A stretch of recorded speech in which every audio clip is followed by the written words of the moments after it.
Ce programme est financé par les amis et partenaires du ministère de Joyce Meyer.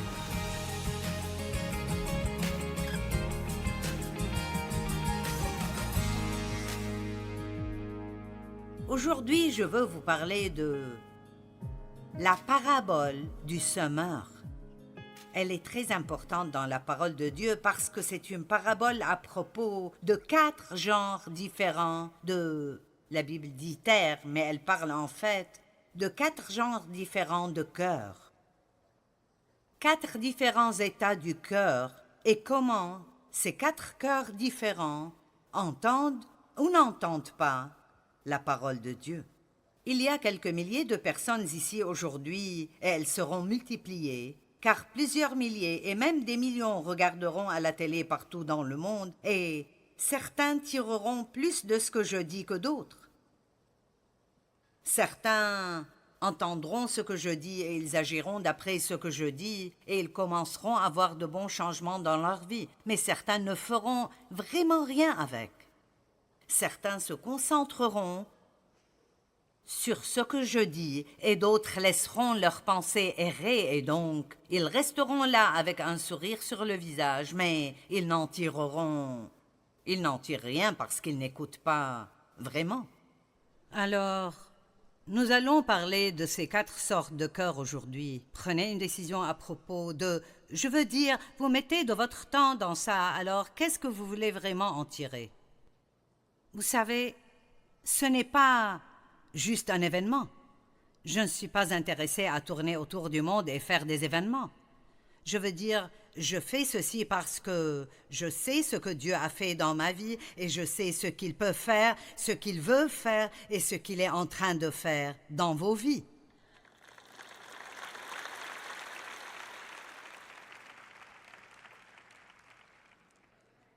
Et je veux tellement que vous ayez la bonne vie que Jésus est mort pour vous donner. Et la seule chose qui rendra ça possible est que vous... Maintenant, écoutez bien. Connaissez la parole et agissez d'après ce que vous entendez. Écoutez sans rien faire est vraiment inutile. La seule chose, si vous savez beaucoup de choses, mais vous n'agissez pas d'après cela, alors vous devenez orgueilleux à cause de tout ce que vous savez et vous voudrez dire à tout le monde quoi faire.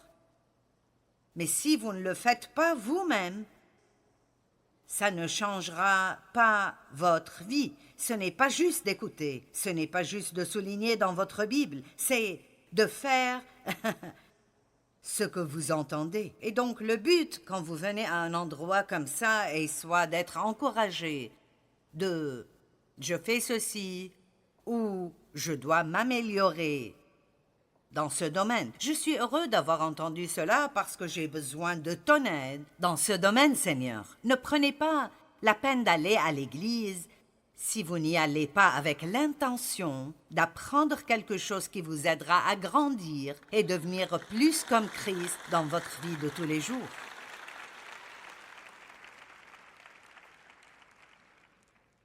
Vous savez, certains disent « je vais à l'église chaque dimanche ». Eh bien, c'est bon pour vous.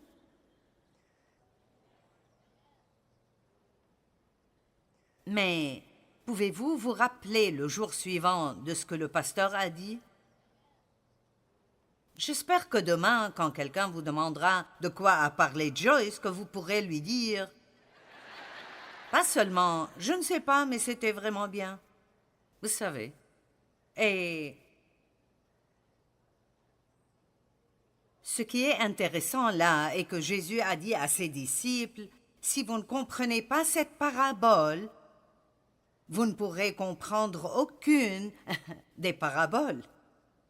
Waouh, quelle déclaration! Si vous ne comprenez pas cette parabole, vous ne comprendrez aucune des paraboles.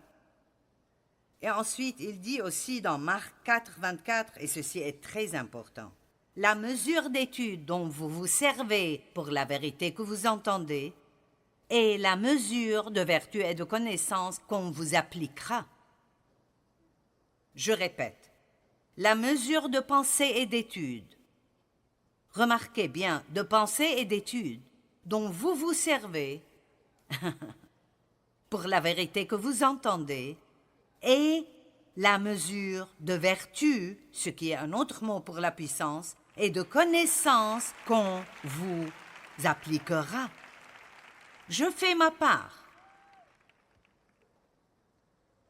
Mais si vous ne faites pas votre part, eh bien, vous passerez peut-être du bon temps, mais je veux que vous ayez plus que du bon temps. Je ne veux pas que vous soyez désolés d'avoir investi ce temps. Et je veux que dans un an, vous pourriez vous rappeler quelque chose a changé dans ma vie il y a un an, quand je suis allée à cette conférence. On m'a raconté une histoire. La dame me l'a racontée elle-même et je vais prendre le temps de vous la raconter.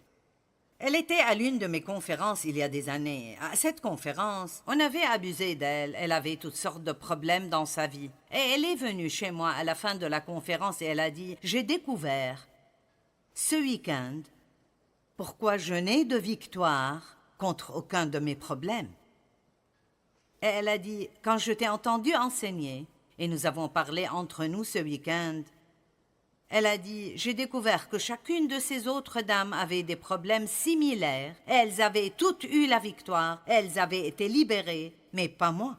Elle a dit, comme je les écoutais parler, elles parlaient de choses que Dieu leur avait dites et de choses que Dieu leur avait révélées, et elles les ont faites et leur vie a changé. Elle a dit, sais-tu que chaque chose que Jésus leur a dit de faire, il me l'a dit aussi. La seule différence est qu'elles les ont faites et pas moi.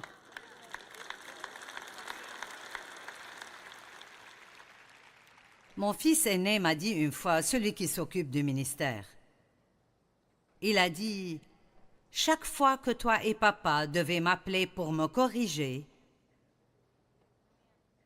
je réalise qu'avant cela, Dieu a toujours essayé de me le dire lui-même.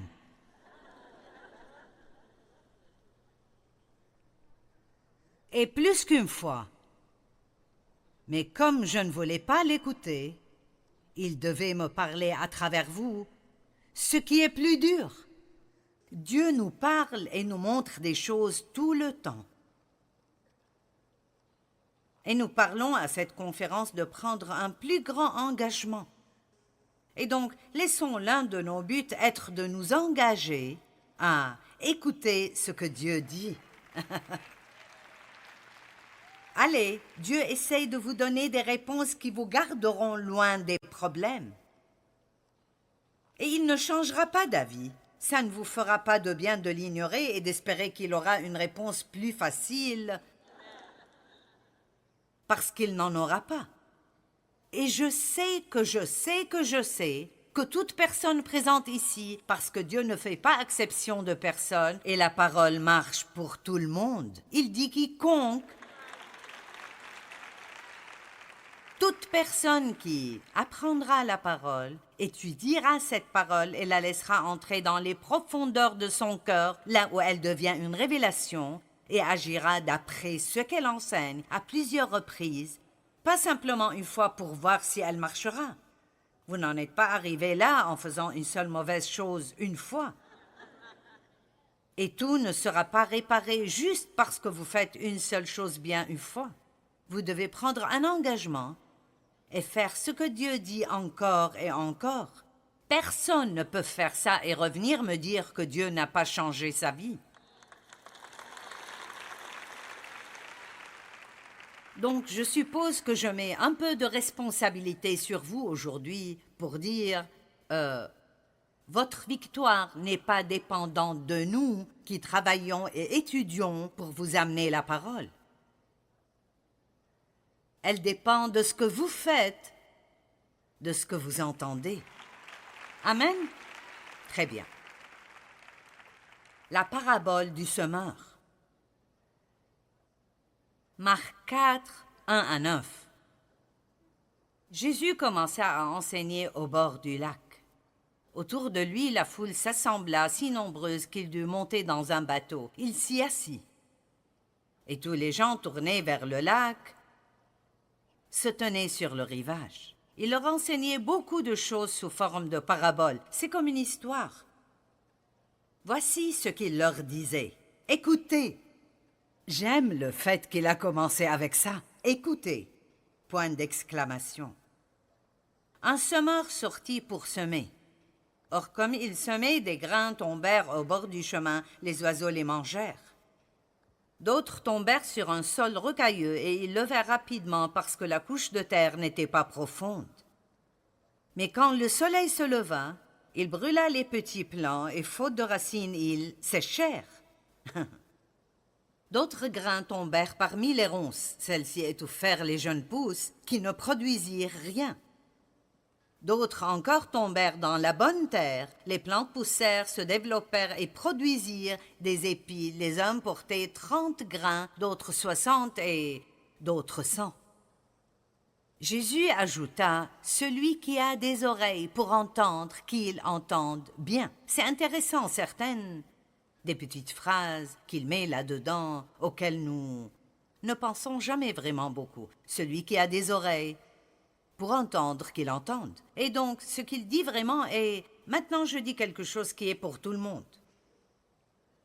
Il commence en disant, écoutez. Et puis il dit, si vous avez des oreilles obéissantes. À un endroit, la Bible parle d'avoir une oreille circoncise. Je pourrais dire la même chose et différentes personnes l'entendraient de façon différente dépendant de l'état de leur cœur et certaines personnes ne l'entendraient pas du tout. C'est quelque chose qu'ils n'aiment pas, alors ils la rejettent immédiatement avant qu'elle n'ait l'opportunité de faire quoi que ce soit. Maintenant, dans notre monde d'aujourd'hui, avec les fermes opérées avec des machines, nous ne comprendrons pas immédiatement la parabole du semeur parce que Jésus a utilisé des exemples qui sont relatifs à la culture dans laquelle il vivait. C'est une parabole tirée de la communauté des fermiers du temps de Jésus. Mais ses auditeurs auraient immédiatement reconnu la scène et se seraient identifiés avec le message. Tout le monde vivait grâce au travail de la ferme, excepté les très, très riches. Maintenant, ma grand-mère avait un jardin. J'étais dans son jardin assez souvent. Maintenant, je ne suis certainement pas une fermière, mais je sais certaines choses. Certains d'entre vous ont planté des jardins, peut-être des légumes ou au moins des fleurs. Donc, vous savez que vous n'aurez jamais de récolte si vous ne plantez pas une graine d'abord. Amen? Tant que la terre reste, il y aura du temps pour la semence et pour la récolte. Vous plantez votre graine dans la terre, puis il y a toujours du temps. Et puis, éventuellement, il y a une récolte. Eh bien, le semeur qui sème est le Saint-Esprit. Maintenant, il utilise ma bouche aujourd'hui, mais c'est l'Esprit Saint qui sème la graine de la parole de Dieu dans votre vie. Si vous prenez cela et vous l'écoutez vraiment, vous vous accrochez vraiment à quelque chose. Vous ne pouvez probablement pas vous rappeler chaque petite chose que je dis, mais nous avons rendu cela si facile aujourd'hui. Les gens n'ont même pas besoin de regarder leur Bible. Et je pense que nous n'avons pas donné une grande faveur aux gens. Tout dans la vie est tellement facile aujourd'hui. Vous devriez voir ce que je devais faire avant pour étudier pour un seul message. Maintenant, vous sortez juste votre ordinateur et vous pouvez trouver tout ce que vous voulez. J'ai lu quelque chose que j'ai beaucoup aimé. N'importe qui peut se rapprocher de Dieu, mais tout dépend de combien de temps ils veulent consacrer à ça. Dieu ne choisit pas juste une poignée de personnes spéciales qui sont proches de lui et tout le reste du monde n'obtient pas cette opportunité. Nous avons tous des choix dans la vie concernant ce que nous allons faire de notre temps. Et donc, il n'y a rien dans cette parabole qui dit « ça a bien marché pour certaines personnes, mais pas pour d'autres parce que la qualité de la graine que certaines personnes ont eue était meilleure que d'autres. » La graine que je vous donne aujourd'hui est parfaite. C'est une graine en bonne santé. c'est une bonne graine. Donc il n'y a rien de mal dans cette graine. Si vous ne tirez rien de ceci, ce n'est pas à cause de la graine. C'est l'état de votre cœur. Et comment vous entendez? 4 genres de terre, 4 genres de cœur. La première était le bord du chemin. Il était si dur que quand le semeur, c'est comme s'il avait un sac autour du cou et il était plein de graines et il en jetait juste partout. Et c'est vraiment ce que je fais aujourd'hui. Je les jette. Et c'est palpitant de penser que nous sommes ici à Ohio, avec quelques milliers de personnes ici, mais ce message est enregistré et ira tout autour du monde en 100 langues différentes.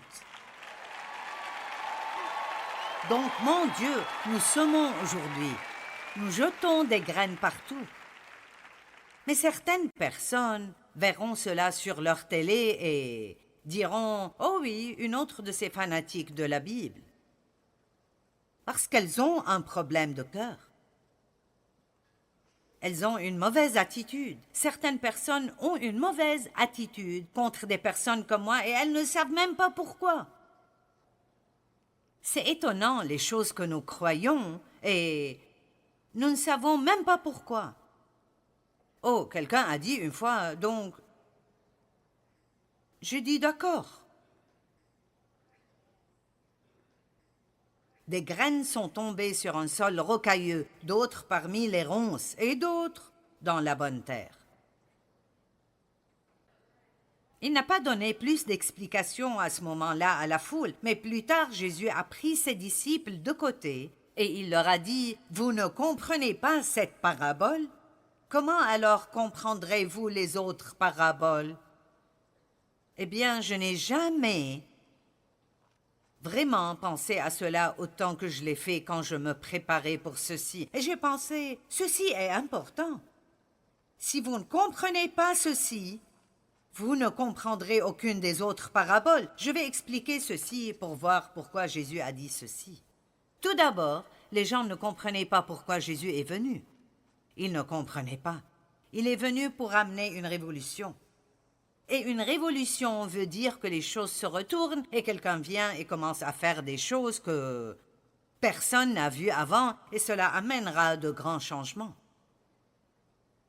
Les gens ne comprenaient pas le type de révolution qu'il amenait. Ils voulaient, écoutez, ils voulaient et s'attendaient à ce qu'il se révolte contre les gouvernements injustes et établisse un trône terrestre pour lui-même et règne sur le monde. Ses disciples ont vraiment pensé qu'il allait établir un trône quelque part et qu'il serait ces gars importants et qu'il allait donner des ordres et réparer ce qu'il n'allait pas.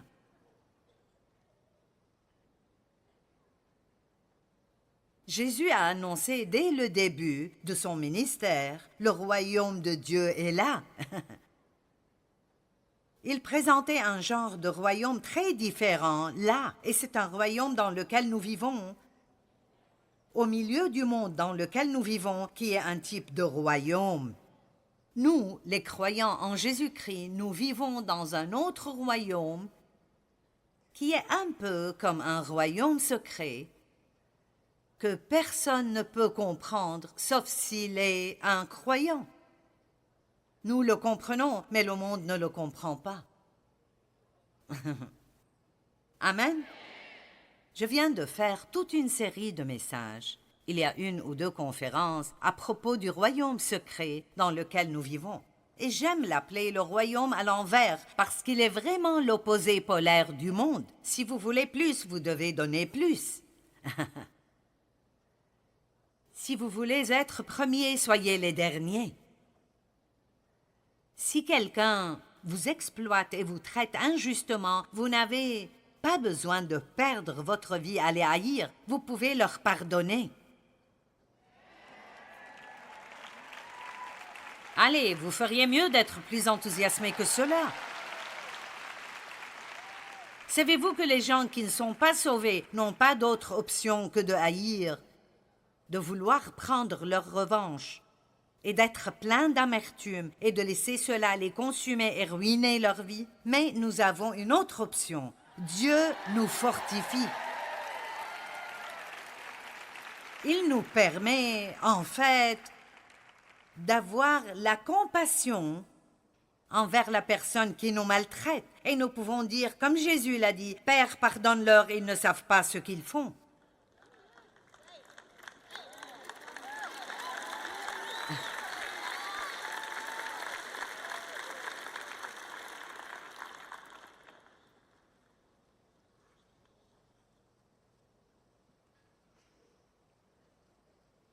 Il voulait qu'ils vivent la meilleure vie imaginable dans ce royaume.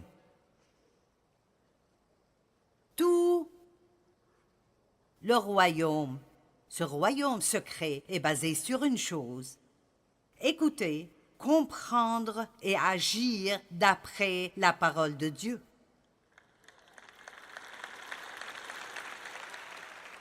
Je ne sais même pas comment dire à quelqu'un qui ne sait pas déjà combien les paroles de ce livre sont puissantes. Je veux dire, Mike partageait juste 2 témoignages avec moi aujourd'hui de 2 magnifiques dames amish qui sont là. Et l'une d'entre elles a dit qu'on a abusé d'elle et elle cherchait de l'aide. Elle est allée à la bibliothèque publique et a trouvé un tas de mes livres. C'était le champ de bataille de la pensée. Et sa vie a été complètement transformée. Et maintenant, elle enseigne.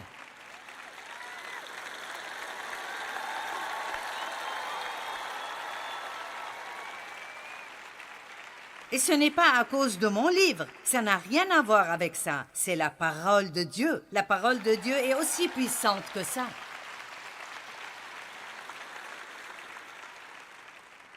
C'est pour cela que vous venez et vous asseyez dans un bâtiment qui est un peu trop froid aujourd'hui.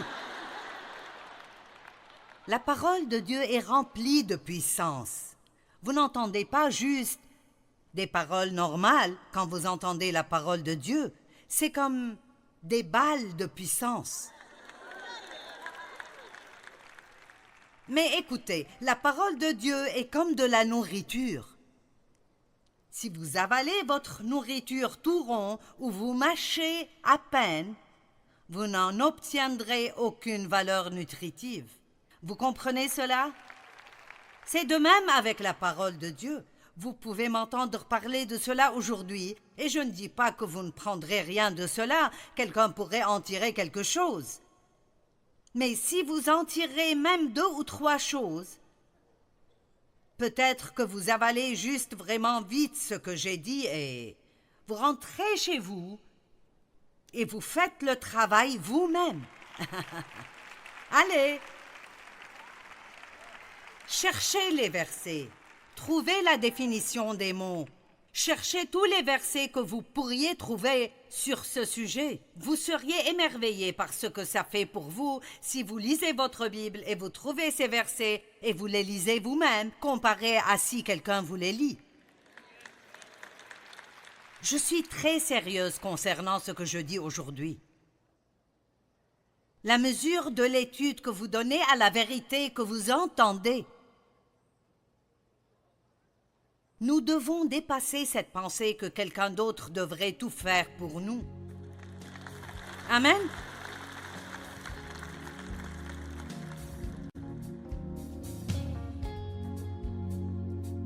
Jésus est venu pour amener une révolution, mais elle était différente de ce qu'il voulait. Nous disons tous que nous aimerions entendre de Dieu, mais pas tout le monde est prêt à écouter.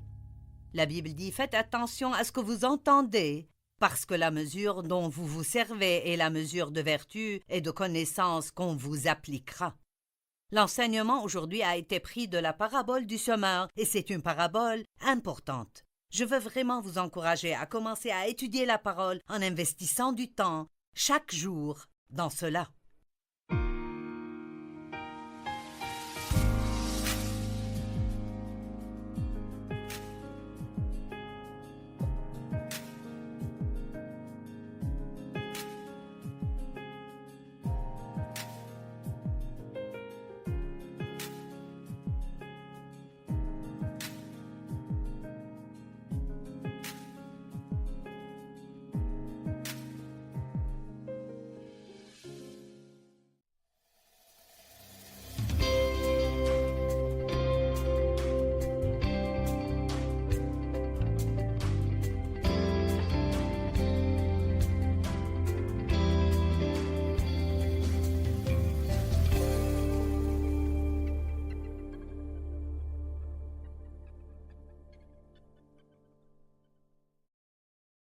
Ce programme est financé par les amis et partenaires du ministère de Joyce Meyer. « 2 Timothée chapitre 1, verset 7. Car Dieu ne nous a pas donné un esprit de peur, de timidité, de lâcheté et de crainte, mais il nous a donné un esprit de puissance et d'amour et un esprit calme et bien équilibré, un esprit de discipline et de maîtrise de soi. » Alors, comprenons cela. Dieu nous a donné un esprit, l'esprit de Christ, et un esprit calme et bien équilibré. L'esprit de la chair est celui qui est susceptible. Et nous avons un esprit de discipline et de maîtrise de soi. Donc, que tout le monde dise, j'ai de la discipline, et j'ai de la maîtrise de soi, et j'ai la paix, et j'ai la sagesse, et j'ai Jésus. Maintenant, avec tout ça, comment votre vie peut-elle être un gâchis?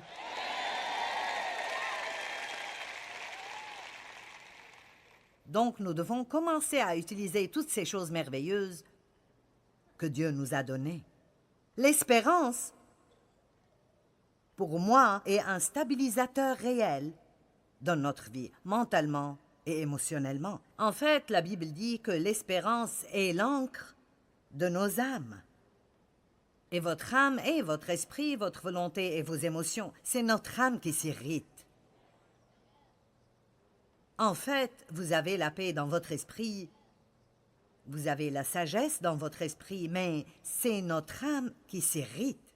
Donc, ce que nous devons faire est de laisser ce qui est dans notre fort intérieur faire surface quand ces stresseurs viennent contre nous de l'extérieur. L'espérance est l'encre de nos âmes, et elle est vraiment une attitude positive qui dit « Jésus va prendre soin de cela. Je crois que quelque chose de bien va arriver. Je crois que Dieu va en tirer le bien. » Satan veut que nous soyons sans espérance. Et en fait, le mot biblique pour le manque d'espérance est désespoir. Et le mot désespoir, si vous le définissez, signifie que nous sommes sans issue. Il n'y a pas moyen. Ça signifie être tout à fait sans issue et sans ressources, être sans espoir ou abandonné. Décidez d'avoir de l'espérance. N'attendez pas de vous sentir plein d'espoir. Ne restez plus au bord de la falaise et rappelez-vous de qui vous êtes en Christ. Dieu est pour moi. Il travaille sur cette situation. J'ai de l'espoir. Ça rend le diable furieux quand vous avez de l'espérance. En fait, la parole de Dieu dit que si vous êtes un prisonnier de l'espoir, Dieu vous donnera le double de ce que vous avez perdu ou abandonné.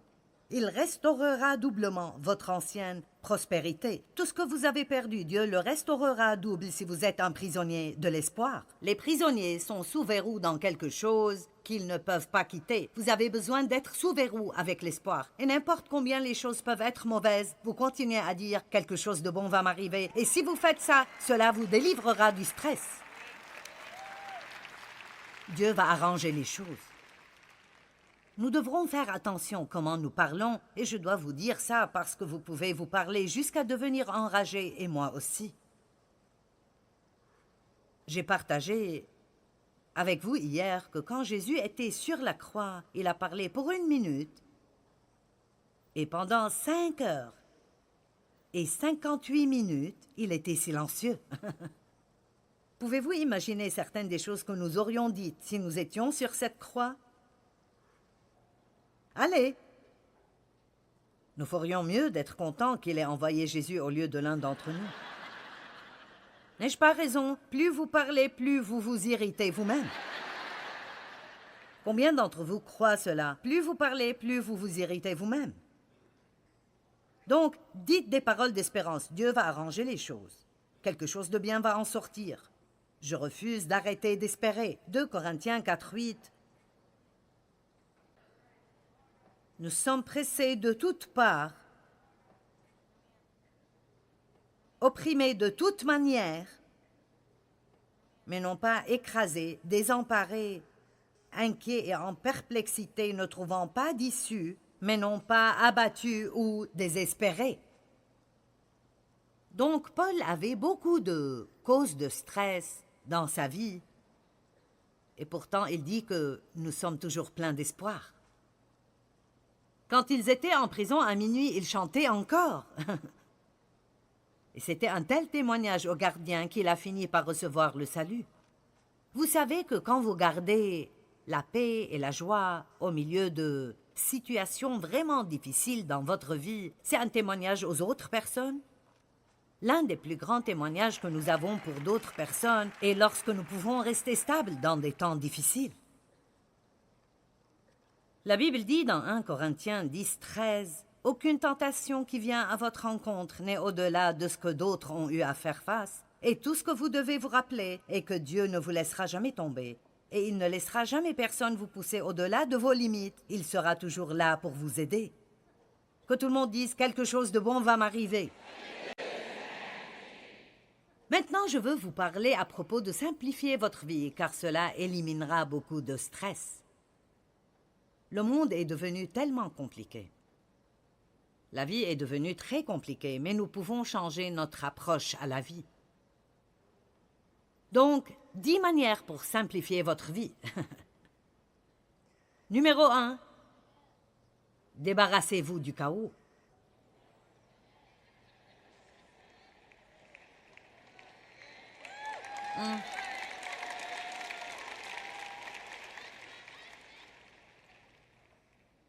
Et cela veut dire mettez des limites. Limitez le nombre de choses inutiles que vous allez garder chez vous. Si vous ne l'utilisez pas, donnez-le. Amen.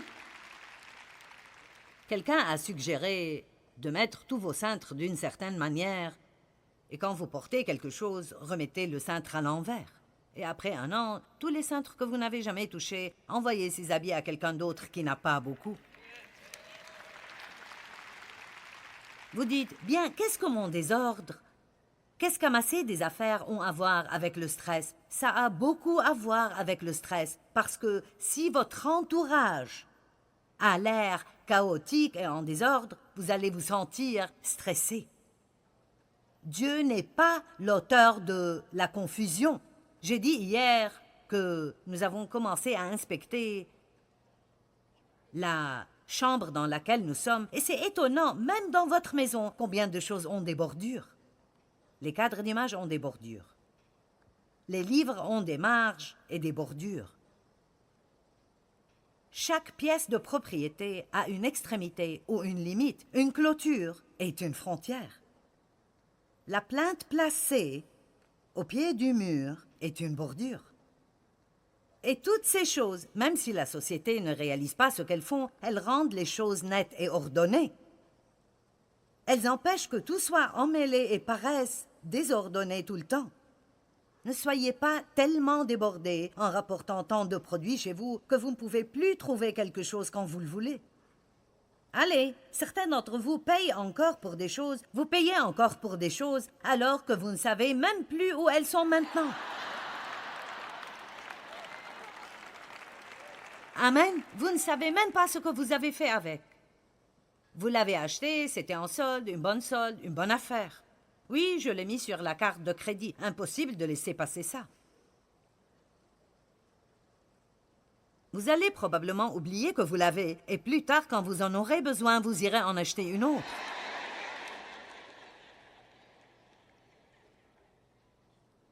« 1 Corinthiens 14:33 Dieu n'est pas un Dieu de confusion et de désordre, mais de paix et d'ordre. Et s'il vous est difficile de vous débarrasser de vos trucs, amenez quelqu'un pour qu'il vienne et vous en débarrasse.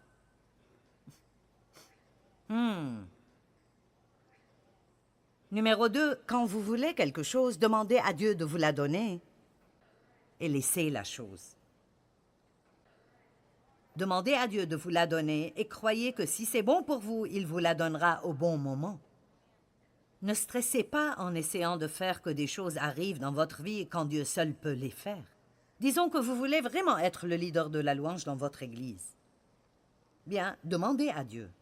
Dieu, si c'est la bonne position pour moi, alors je prie que tu m'aides.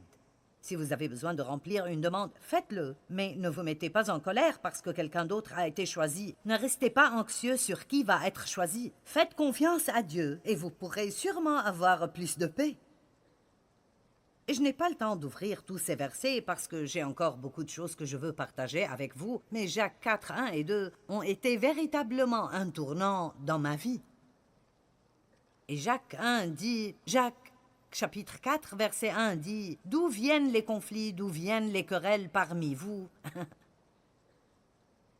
Sinon, de vos désirs mauvais. » Et puis le verset 2 dit, « Vous êtes remplis de passions jalouses, et vous ne pouvez rien obtenir. Et vous commencez même à détester les gens qui ont ce que vous voulez. Vous brûlez d'envie et de colère, et vous multipliez les querelles et les conflits. » Grande réponse ici. Vous ne possédez pas parce que vous ne demandez pas. J'aime cela. Vous n'avez pas à essayer de faire que les choses arrivent dans votre vie. Vous pouvez demander à Dieu. Et si c'est bon pour vous, Dieu ouvrira la bonne porte au bon moment. Et nous pouvons même remercier Dieu s'il ne nous donne pas ce qu'on veut, en croyant qu'il sait mieux que nous ce qui est vraiment bon pour nous. Certains d'entre vous sont tous stressés à cause de quelque chose que vous voulez et vous essayez de l'obtenir et cela ne marche pas. Faites confiance à Dieu que si c'est bon, il vous le donnera. Une chose est sûre, si Dieu ne peut pas le faire, vous ne pouvez pas le faire. Amen. Je dis à Dieu parfois, « Dieu, si tu ne peux pas le faire, je ne pourrai pas le faire. » Je vais rester en paix et attendre que Dieu le fasse. Numéro 3, arrêtez d'essayer d'impressionner les gens. C'est un remède contre le stress. Mon Dieu, je serais morte de stress si j'étais là et je sentais comme si j'avais à impressionner tout le monde. Vous pouvez être sûr que ce que vous voyez et ce que vous aurez, c'est juste moi. Je suis la même partout où je suis. Sauf que je ne parle pas aussi fort quand je suis en public. Mais c'est l'un des meilleurs compliments que les gens qui me connaissent me donnent.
Joyce est juste Joyce. Nous n'avons pas à impressionner les autres. Nous n'avons pas à prétendre pour d'autres personnes. Nous n'avons pas à nous comparer avec d'autres personnes. Nous n'avons pas à faire une compétition avec les autres. Soyez vous-même.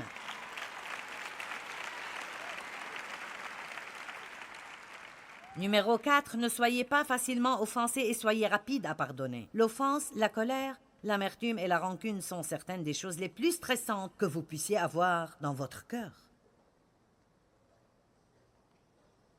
Numéro 5, quand vous péchez, admettez-le. Recevez le pardon. N'oubliez pas qu'il n'y a pas de condamnation et continuez.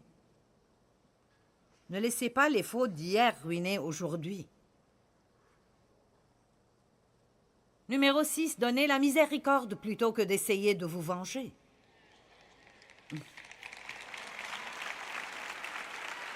Ça marche comme ça. Eh bien, tu ne le mérites pas, mais je vais laisser tomber ça. C'est votre processus de pensée. Je ne devrais vraiment pas te parler après ce que tu as fait, mais je vais laisser ça et t'accorder la miséricorde parce que j'en ai besoin aussi. Numéro 7, quand vous avez besoin d'aide, demandez-le. Pouvez-vous m'aider? Numéro 8, prenez des décisions. Cessez d'être si indécis à propos de tout. Si vous êtes vraiment indécis, vous pouvez stresser en essayant de choisir ce que vous voulez sur le menu d'un restaurant.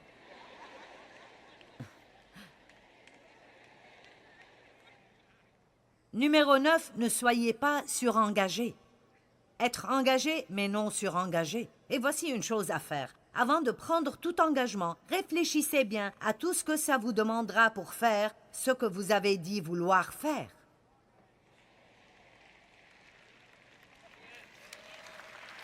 J'ai dû apprendre ça avec toutes les opportunités de prédication ou autres opportunités dans beaucoup de choses.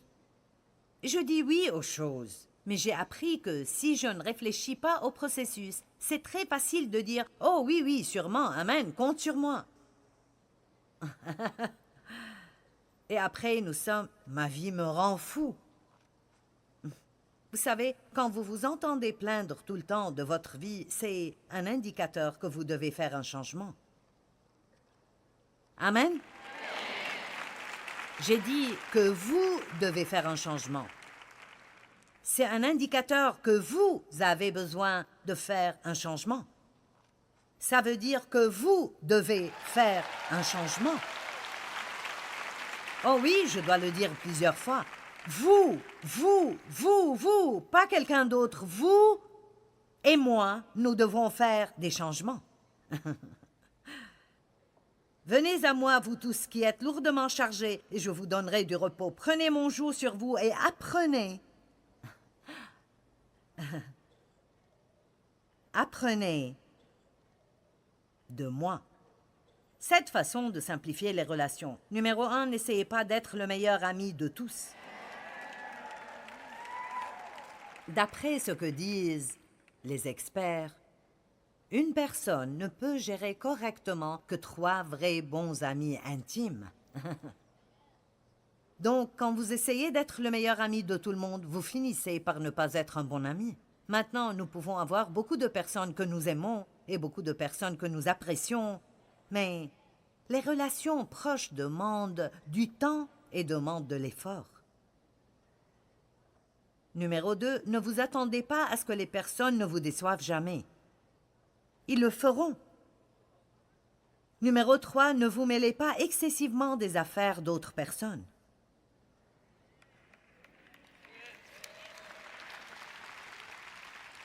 Vraiment, certains d'entre vous sont maintenant tous stressés à cause du problème de quelqu'un d'autre.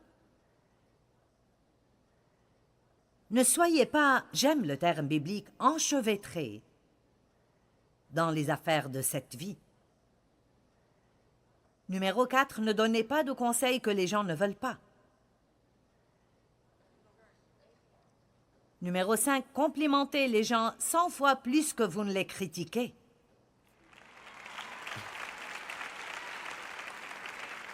Numéro 6, dites « Je suis désolé ».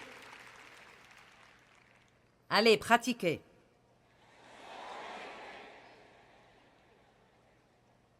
Maintenant, dites-le avec l'air de signifier ce que vous dites. « Je suis désolé ». Numéro 7, croyez toujours le meilleur à propos de chaque personne dans toute situation. Amen? Bien, maintenant, encore quelques points. Gardez votre paix. Nous avons parlé à ce sujet comme décider de garder notre calme. La paix est nôtre et nous avons besoin de nous y accrocher. Mais laissez-moi juste aller rapidement à Exode 14, 14. Le Seigneur combat pour vous. Gardez votre paix et restez au repos. Wow! Job 13, 5. Ah, si seulement vous vous étiez tus. Ça aurait été pour vous la sagesse. Vous seriez passés pour des hommes sages. Ésaïe 26, 3. À celui qui est ferme dans ses intentions, tu assureras une paix profonde parce qu'il se confie en toi. L'anxiété fait tourner votre esprit autour et autour du problème. Mais quand vous considérez ce que Dieu peut faire dans votre situation, alors vous pouvez rester en paix. Et Philippiens 4, versets 4 à 7, nous dit de nous réjouir et d'être en paix. Réjouissez-vous toujours dans le Seigneur. Ne vous inquiétez de rien, mais en toute chose faites connaître vos besoins à Dieu. Et la paix de Dieu qui dépasse tout ce que l'on peut comprendre gardera votre cœur et vos pensées en Jésus-Christ. Donc la joie et la réjouissance réduisent le stress. Riez. Riez pour que le stress quitte. Riez pour une bonne santé physique. Vous dites, eh bien, il n'y a rien de drôle dans ma vie.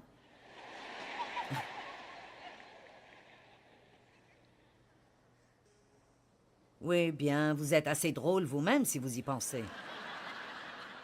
Jésus a dit, dans Jean 16, 33, « Je vous ai dit cela afin que vous ayez la paix parfaite en moi. Dans le monde, vous connaîtrez la détresse et vous aurez à souffrir, mais prenez courage. » Moi, j'ai vaincu le monde. Devinez quoi? Les scientifiques ont découvert que le bonheur réduit le stress. La science a découvert ça. Ils ont un nom pour ça. Ils l'appellent la psychologie positive. Devinez quoi? Dieu savait ça avant qu'il ne le découvre.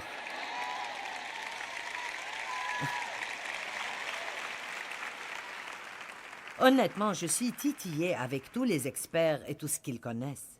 Les scientifiques nous disent qu'une des 5 meilleures façons de réduire le stress est de faire quelque chose qui vous fait plaisir. Bonjour, je ne suis pas experte et je vous ai dit ça hier matin. Un cœur heureux est un bon remède. Vous savez, la joie peut venir de faire quelque chose que vous aimez faire. Amen. J'ai fait mon plan pour quand je vais rentrer chez moi. Vous voulez savoir ce que je vais faire les 2 jours qui viennent? Laissez-moi voir si je peux trouver où je l'ai mise.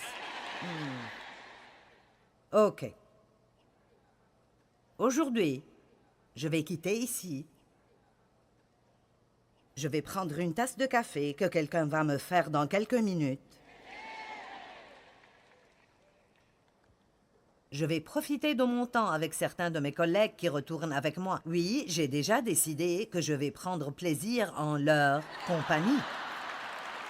Ce ne sera pas le temps de correction ni de parler de ce qui n'a pas bien été avec la conférence. Vous pouvez décider quand vous allez visiter des gens qui vous parentent, même si vous ne les aimez pas, que vous allez jouir de leur compagnie. La Bible dit qu'une femme doit jouir de son mari. Amen. Et j'ai déjà décidé que je vais rire à chaque fois que j'en ai l'occasion. Donc, tous ceux qui vont être avec moi, apprêtez-vous à être drôles.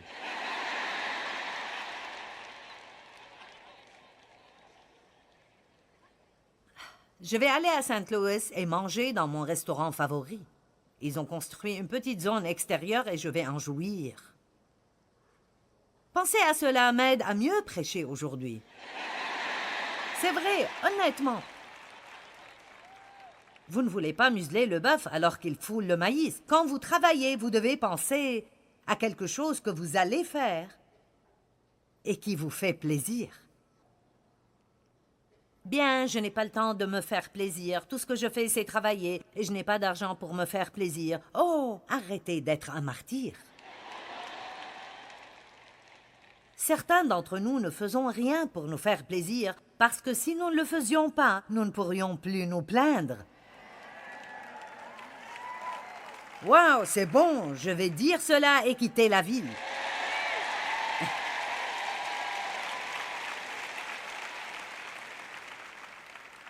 Prenez une pause. Faites-vous plaisir. Non seulement ça, j'ai déjà eu mon plan pour demain. Vous voulez entendre ça aussi? Je vais me lever le matin, je vais passer du temps avec Dieu. Puis je vais marcher et prier. Puis je vais faire quelques retouches que je dois faire pour terminer mon livre. Puis je vais sortir pour dîner avec Dave et je vais manger des pâtes. Je me permets des pâtes une fois par semaine, c'est ma limite. Et c'est mon jour de dessert. Oh! Quel bon jour je vais avoir! Et vous savez, la semaine prochaine, je vais être quelque part d'autre et je devrais faire un programme de télévision de 45 minutes et enseigner pour 45 minutes. Et c'est bon, parce que si je prends le temps de faire quelque chose que j'aime faire entre ces programmes, alors je ne vais pas chuter ni être surchargé. Amen. Et quel que soit ce qui se passe dans votre vie, faites-vous une faveur et essayez de faire certaines choses que vous aimez faire, que ce soit pour 5 minutes de mini-vacances ou aller quelque part pour 2 jours entiers.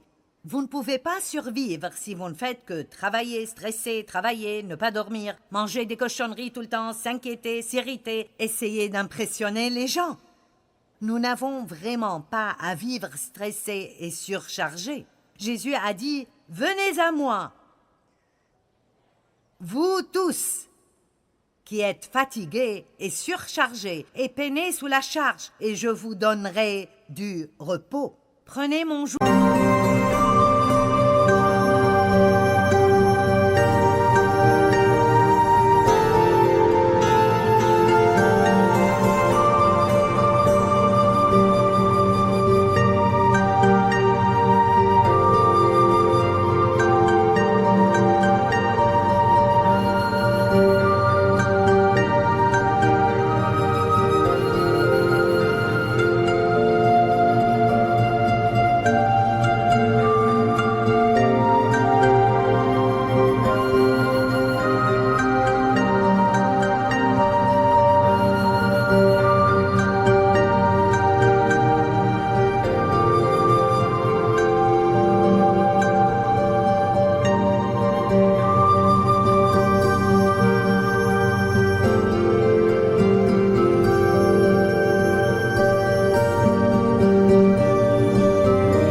Sur vous et apprenez de moi.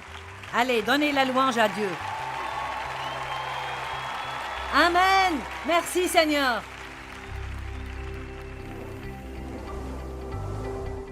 N'est-ce pas merveilleux de savoir que vous n'avez pas à vivre une vie remplie de stress?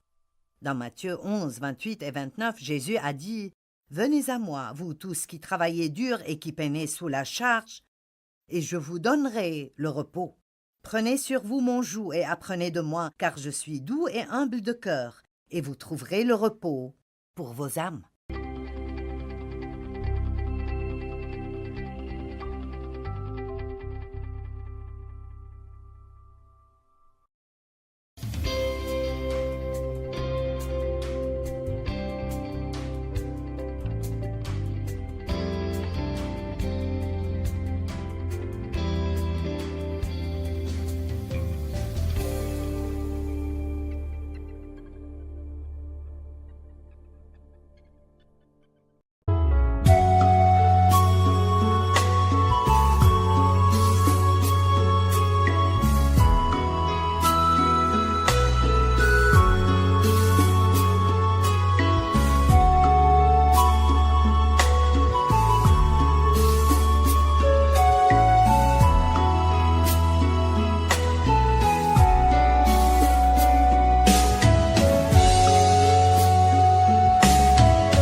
khắp phương trời vẫn nhớ tới quê hương. Người về đây thăm làng trù quê mẹ và làng sen quê cha, xúc động bồi hồi người rơi giọt lệ, thương mái nhà tranh thương đất mẹ nghề.